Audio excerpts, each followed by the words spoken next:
Today we are reading from When the World Didn't End by Guinevere Turner, as I am preparing to talk about this with my cult book club this week. Okay, so she's left the cult and she has moved. So she's left the cult. She grew up in this small cult called the Lyman family. And then she's moved to home with her parents and her mom and her stepfather, who is a horrible, horrible man. And it's just this really good depiction of how a lot of times the cult itself wasn't the exact problem. The cult was just allowing, like, the cults are horrible, of course, but it's allowing the adults the permission to neglect and or abuse the children. And a lot of times we see that those adults were going to do that anyways.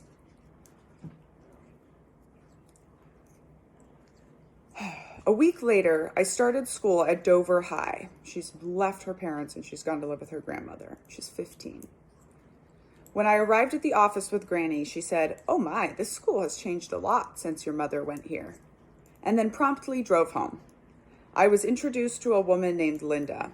She was wearing a purple suit that strained at her breasts, something I had become newly self-conscious about when my own clothes did it. Her voice was comforting and whelming, but she studied me with something I'd never seen before. She looked worried about me. I thought I'd finally figured out how to blend in, but her eyes told me differently. I could tell I stood out again. Damn it. She invited me to sit with her and her students at lunch. She was the beloved ESL teacher, and I discovered that a large part of the student body was new to the country and learning English for the first time. This is fascinating because I also got put in ESL when I showed up named Daniella with no records from Mexico. When a boy named Fernando offered me a ride home and I asked him why they called the town Doverico, he said there was a giant billboard at the San Juan airport that encouraged people to come to beautiful Dover. Oh, Doverico. New Jersey, and that's why a lot of Puerto Ricans lived here. I took this to be true, though I didn't understand why this small town in New Jersey would be a desirable destination for someone from another country. He made sure to let me know he was from Venezuela. I was called the Princess from New York and La Blanca, and one day a girl walked me home and said, "I don't care what anyone says, I like your shoes." All that assimilation for nothing. When we leave our cults, we're just trying so hard to pass, to just pass. We don't know what we're trying to pass as, but we're trying hard to pass. New playing field. But Granny and Dennis both worked, and I could do whatever I wanted after school. I made friends, I dated boys. I called Claire and Brian almost daily, talking on the phone for as long as I wanted.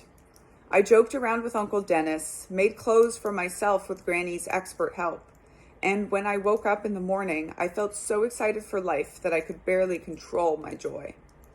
I worried about Anna Lee and baby Benjamin, but I couldn't allow myself to think about that too much. FP or Mom would call every other night, planning to visit or saying they would come get me and bring me to New York for the weekend. They'd somehow reframed the whole thing in a way that made me being at Granny's something they'd decided I had to do, but we were all sad about. At first, I'd asked Granny to say I was in the shower when she called, but she laid down the law pretty quickly, saying, "I'm not getting in the middle of any of this. If you don't want to talk to them, tell them yourself," which, by the way, she's already gone over the shower control that her stepfather puts onto them. Shower control is always a part of controlling cults. At least it always gets there. And if you're thinking about the military, yes. When the phone rang, she'd answer and then hold the receiver out to me with her version of a stern expression, which was wide open eyes and raised eyebrows. She was never mean or disciplinarian toward me, just grumpy. It wasn't easy to get her to say more than stuff required to get through a day. But a few times we had long, lovely talks about her past, and I started to really admire her. She loved a tiny glass of sherry when she got home from work, accompanied by a sesame seed covered breadstick. And when she'd settled into her chair to enjoy these things, I would sit across from her on the couch and encourage her to talk.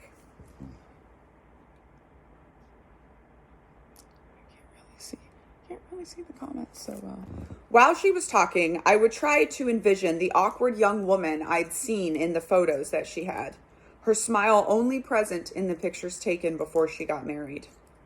I also saw that she'd been a little overweight and forgave her for warning my mother against having a fat teenager on her hand.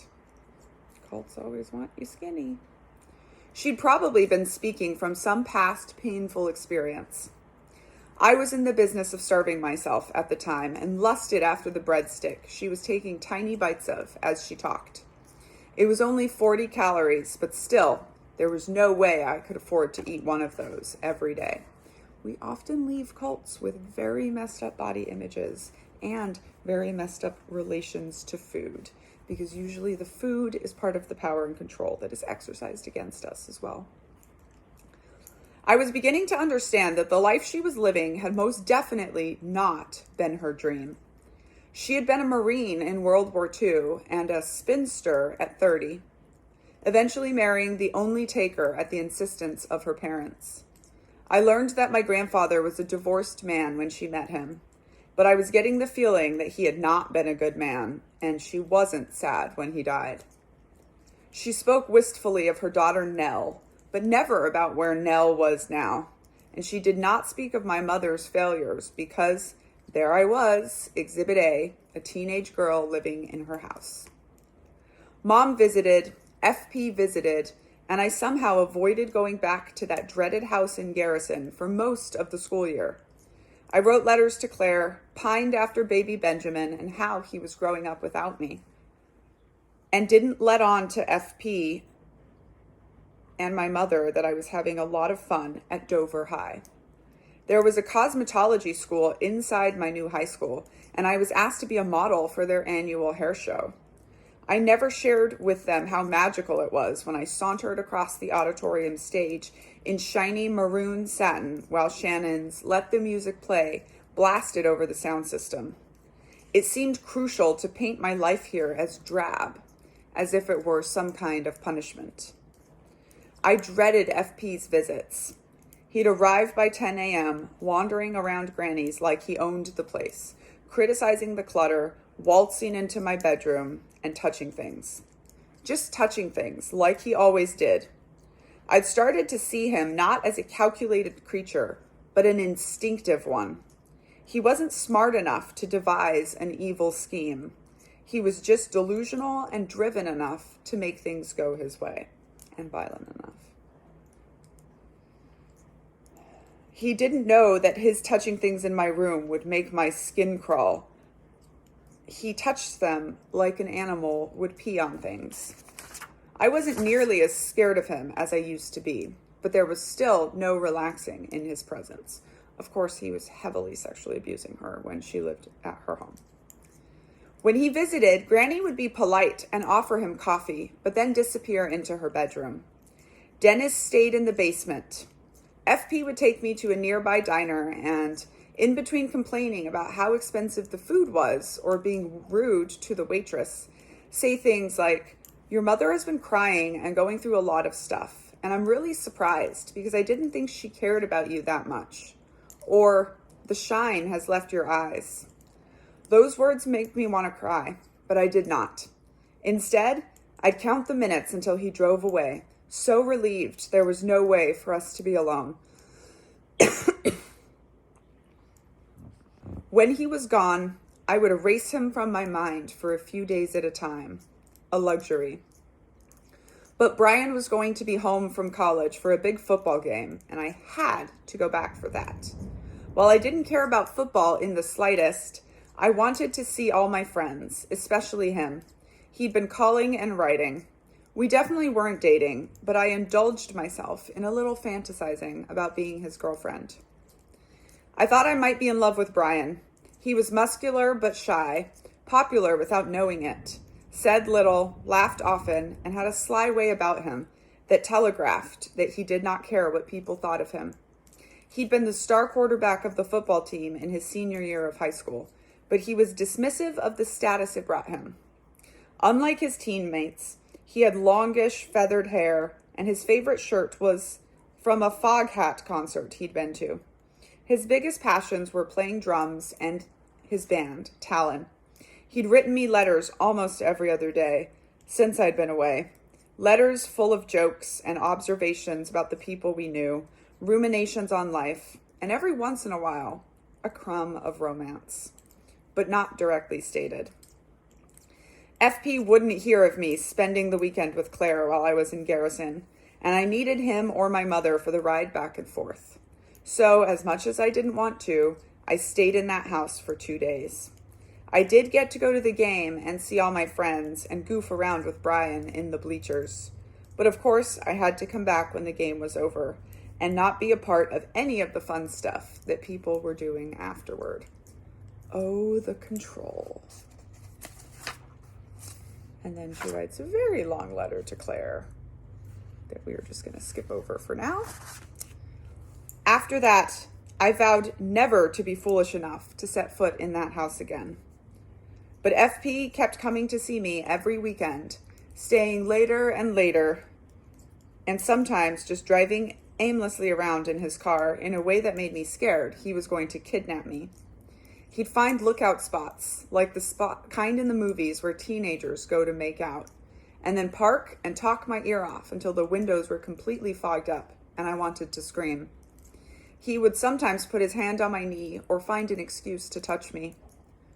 And if he did, I would jump out of the car and tell him I needed to go home, saying either that Granny would be worried or that I had to do homework before bed. He would grumble about it and talk some more, but do as I asked. I had a little more power now, but not much. Toward the end of the school year, he dropped the bomb on me. My mother was pregnant again, and the baby was due in August. She was going to need me to help out after I was done with the school year. There was nothing I could say to get out of this. School would be over, and I would just be a selfish, lazy person if I refused to help out. In my final weeks at Dover High, I was so depressed I could barely get out of bed. It was hard to admit to myself that I was actually going back there. And though we all agreed I'd return to Dover for my last 2 years of high school, I knew that would be something I'd had to fight for when the time came. As I carried my suitcase up the driveway in late June, a wave of nausea came over me, and I vomited in the bushes. No one noticed.